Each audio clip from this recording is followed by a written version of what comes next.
Hello friends, welcome back to Pakistani reaction. आज इस video पे हम रिएक्ट करने जा रहे हैं, उसका टॉपिक है north India versus south India. अच्छा, ऐसे है कि हम नॉर्थ और साउथ के मुख्तलिफ जो सिटीज़ हैं उनको तो हम देखते रहते ही हैं, और आपके साथ हमने बहुत से ऐसे नॉर्थ इंडिया और साउथ इंडिया के स्टेट्स और सिटीज़ हैं जिसके ऊपर हमने अपना रिएक्शन आपके साथ शेयर किया है। लेकिन मेरा ख़्याल है कि ये कंपैरिज़न जो है ये अबाउट देयर इकॉनमी और वो क्या अवामिल हैं कि जिसकी वजह से इन दोनों जो पोर्शंस हैं इंडिया के, the north and the south, उसके अंदर एक डिफरेंस है जो कि कम से कम इतना विजिबल ज़रूर है कि बाहर से देखने वाले को भी वो नज़र आता है। So video is going to be informative, और क्या चीज़ें वो हमको इस वीडियो में बताते हैं वो हम देखते हैं, और उसके बाद जो हमें समझ आता है उसके मुताबिक आपके साथ डिस्कशन। चलिए, चैनल पे नए हैं तो सब्सक्राइब करना बिल्कुल मत भूलिएगा। वेल, मैं हूं मोना। मैं हूं बिलाल और आप देख रहे हैं रिएक्शन।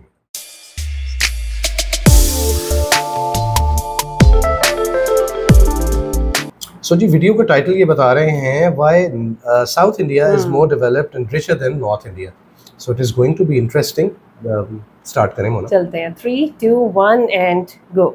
क्या साउथ इंडिया सच में नॉर्थ इंडिया से ज्यादा डेवलप्ड है? और अगर साउथ इंडिया सच में डेवलप्ड है भी तो उसके पीछे का रीजन क्या है? क्यों एक ही कंट्री के दो पार्ट की डेवलपमेंट इतनी अलग है? आज की वीडियो का टॉपिक हमारा यही होने वाला है, तो वीडियो में आप अंत तक बने रहना। फ्रेंड्स, अगर हम ओवरऑल डेटा को देखते हैं तो जीडीपी वाइज और इंफ्रास्ट्रक्चर के बेस पे साउथ इंडिया ज्यादा डेवलप्ड और रिच है नॉर्थ इंडिया से। और कुछ रिपोर्ट्स में तो साउथ इंडिया की जीडीपी नॉर्थ इंडिया से 2.75 टाइम्स ज्यादा है।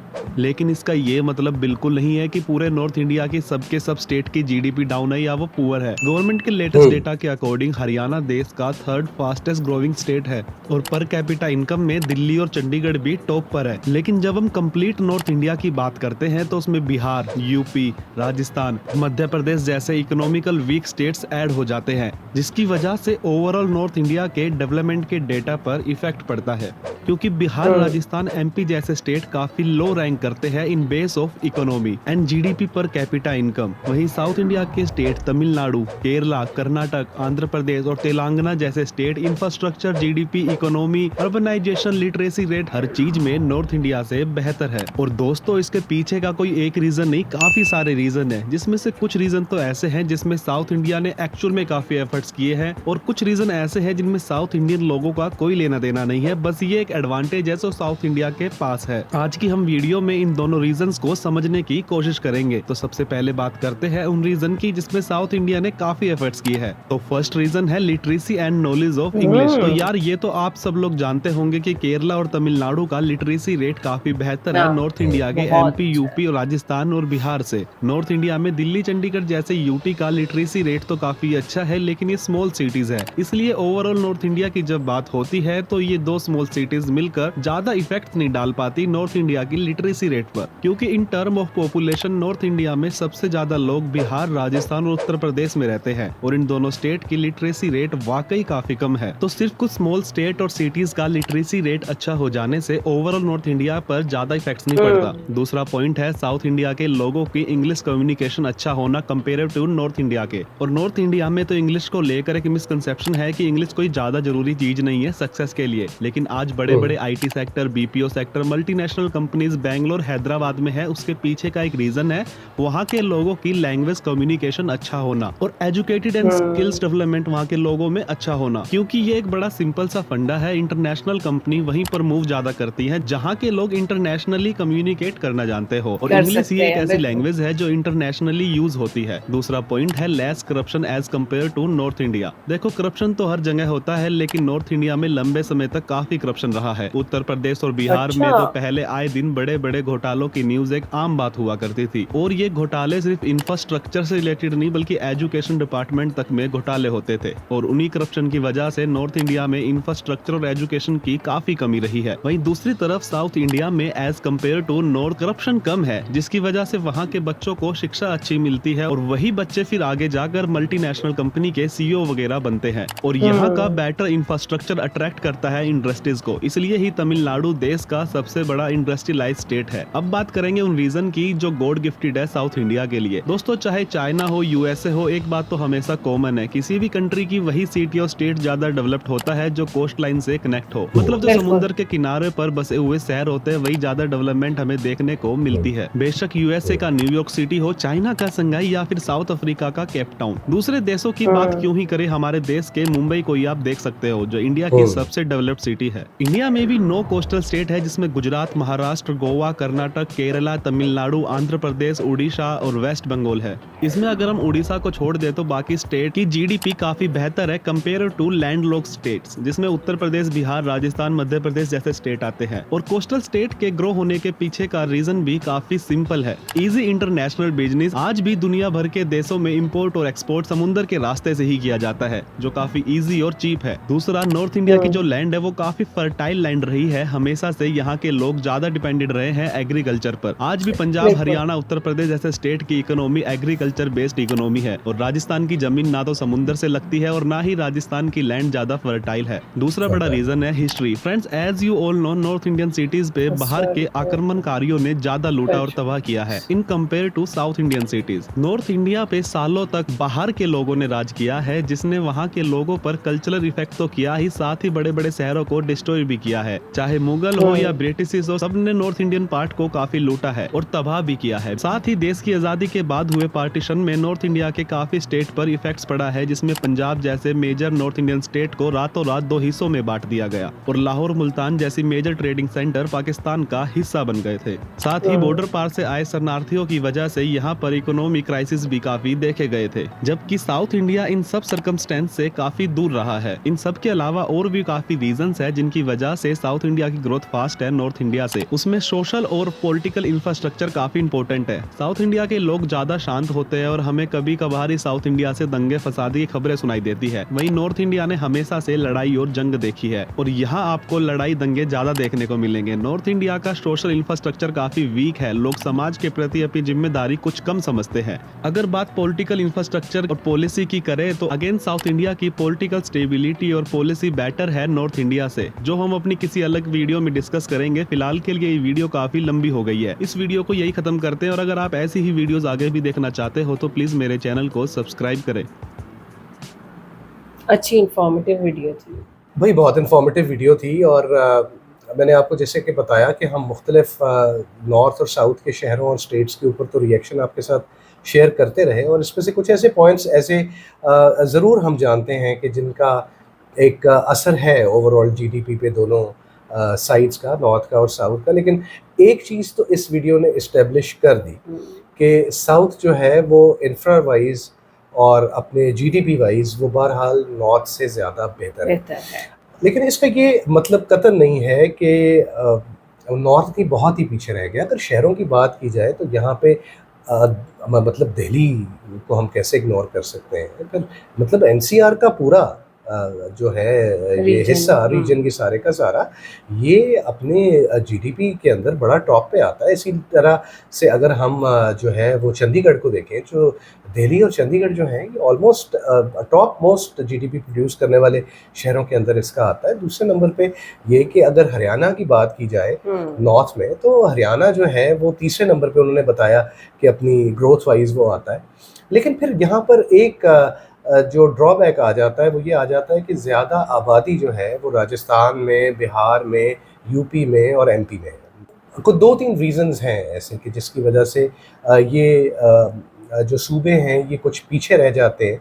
उनके ऊपर भी आगे चल के बात करते हैं। लेकिन बहरहाल इनका जीडीपी कम होने की वजह से ओवरऑल एक नॉर्थ की इकॉनमी के ऊपर असर आता है। बिल्कुल। वेयरएज़ जब हम साउथ की बात करते हैं तो साउथ में बहुत बेहतरीन तरक्की की हुई स्टेट्स हम देखते हैं, जिसके अंदर तेलंगाना है, जिसके अंदर हम जो है वो केरला देखते हैं, जिसके अंदर कर्नाटका देखते हैं। तो ये हाँ, और इसके अलावा तमिलनाडु है वहाँ पे। तो मतलब इनके बारे में हम जब बात करते हैं तो ये ओवरऑल अपने इंफ्रास्ट्रक्चर वाइज जो है और अपने जीडीपी की ग्रोथ वाइज ये स्टेट्स जो हैं ये साउथ के लेवल को बड़ा ऊपर ले जाते हैं। और फिर ये बात तो हम जानते हैं कि बहुत सी जो मल्टीनेशनल जायंट्स हैं वो इन्हीं स्टेट्स के मुख्तलिफ शहरों के अंदर, हैदराबाद है, बेंगलुरु है, मतलब तमाम जो आईटी इंडस्ट्री जो है वो हाँ वहीं पे जी, बैठी हुई हाँ है। जी। स्टार्टअप कंपनीज जो हैं वो basically startup hub of India in शेयरों को बोला जाता है।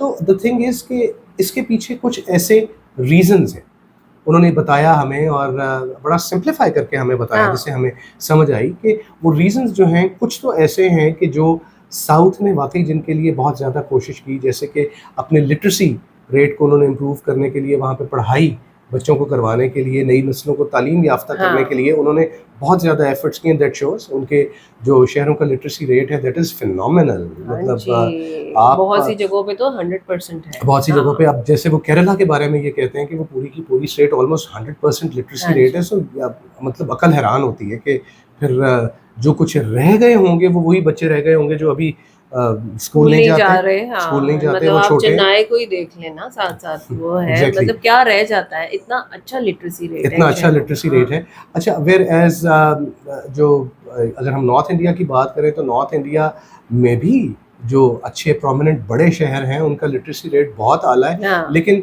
मोस्टली अगर देखा जाए तो क्योंकि देहाती इलाके हैं, ज़रई इलाके हैं, तो वहाँ पर एजुकेशन, जो बेसिक एजुकेशन है शायद वो तो ज़रूर होगी, लेकिन एक आला तालीम जिसको कहा जाता है उसकी तरफ उतनी तवज्जो नहीं दी गई।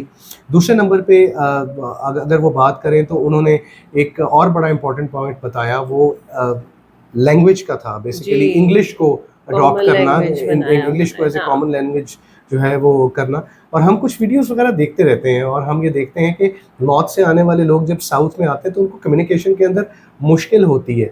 और वो उसका कतई मतलब ये नहीं है कि नॉर्थ वाले अंग्रेज़ी नहीं जानते, वो जानते हैं, लेकिन जब वो बोलते हैं तो साउथ के अंदर जहाँ तो इंग्लिश बोली जाती है तो वो उस चीज़ को ज़रूर इंग्लिश में रिप्लाई कर देते हैं, लेकिन जो सिर्फ समझते हैं और उसको बोलते नहीं हैं तो बहरहाल वो कम्युनिकेशन का एक जो है वो गैप आ जाता है। लेकिन उन्होंने इस इंग्लिश को as a common communication language बनाया, हाँ। बनाया, और उसका बहरहाल फ़र्क उनकी इकॉनमी पे इस तरह से पड़ा कि बेहतरीन जो दुनिया की सबसे बड़ी कंपनीज़ हैं उन्होंने अपने बिजनेस के सेंटर्स जो हैं वो साउथ इंडियन स्टेट्स के मुख्तलिफ शहरों को बनाया। बिल्कुल, एक और पॉइंट जो उन्होंने वो बताया वो पॉलिटिकल स्टेबिलिटी है।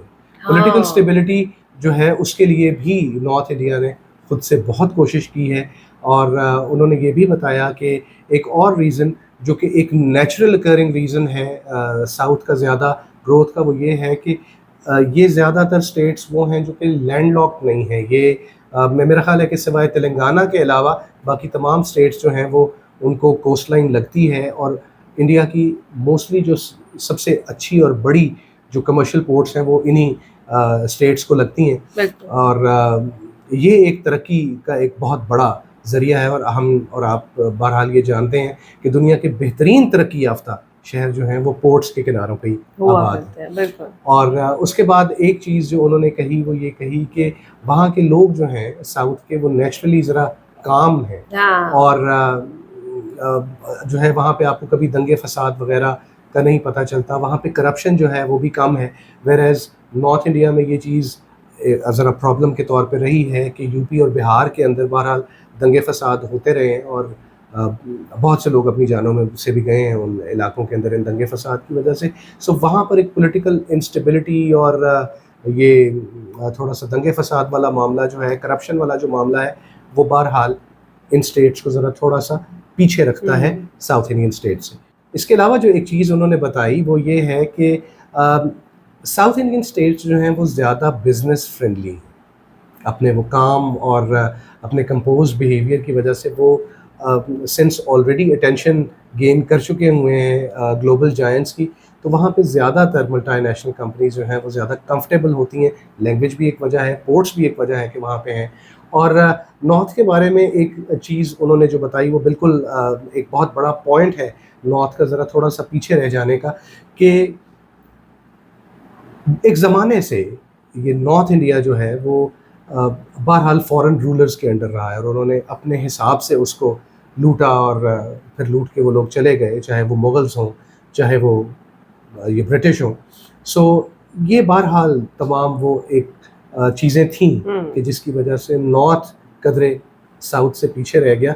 लेकिन अब हम ये चीज़ देखते हैं, तब हम जब रिएक्शंस करते हैं मुख्तलिफ़ शहरों के ऊपर और मुख्तलिफ़ स्टेट्स के ऊपर, तो हम ये चीज़ देखते हैं कि बड़ी तेज़ी से नॉर्थ जो है it's catching up to south. तो मेरा ख्याल है कि होपफुली अगले आने वाले चंद सालों के अंदर जिस तरह से इकोनॉमिक ग्रोथ इंडिया की हो रही है, ये फ़र्क बहुत जल्दी ख़त्म हो जाएगा। और एक वीडियो हमने देख रखी है, लेकिन उसके ऊपर रिएक्शन आपके साथ कभी किसी और टाइम पे शेयर करेंगे। उस वीडियो का भी एक जो थीम थी वो ये थी कि बेसिकली नॉर्थ की आबादी ज़्यादा होने की वजह से उसको फंड्स ज़्यादा दिए जाते हैं, तो इसके ऊपर बाज़ सदर्न स्टेट्स जो हैं उनको एतराज़ भी होता है। लेकिन अब ये इजाफी फंड्स जो नॉर्थ को मिलते हैं, बहरहाल अब नॉर्थ जो है वो बड़ी एक फ़ास्ट पेस पे आगे बढ़ रहा है और वो वक्त मुझे दूर नहीं नज़र आता कि जब वो साउथ के बिल्कुल बराबर हो जाएगा। सो ये इस तरह के कंपैरिजन्स एक मुल्क के अंदर तरक्की की टर्म्स में